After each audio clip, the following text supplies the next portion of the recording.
ಯೆಹೋವನು ಒಳ್ಳೆಯವನು, ಇಕ್ಕಟ್ಟಿನ ದಿನದಲ್ಲಿ ಆಶ್ರಯ ದುರ್ಗವಾಗಿದ್ದಾನೆ, ತನ್ನ ಮೊರೆ ಹೊಕ್ಕವರನ್ನು ಬಲ್ಲನು.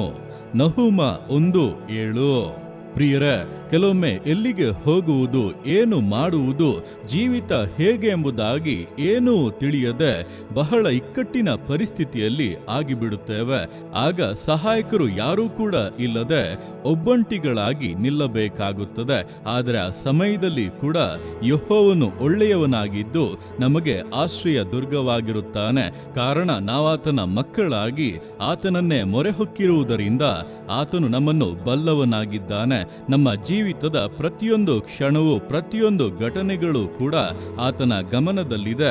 ಆತನು ಎಲ್ಲವನ್ನು ನಮ್ಮ ಹಿತಕ್ಕಾಗಿ ಬದಲಾಯಿಸುತ್ತಾನೆ.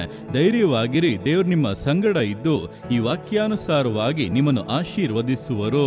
ಆಮೇನ್.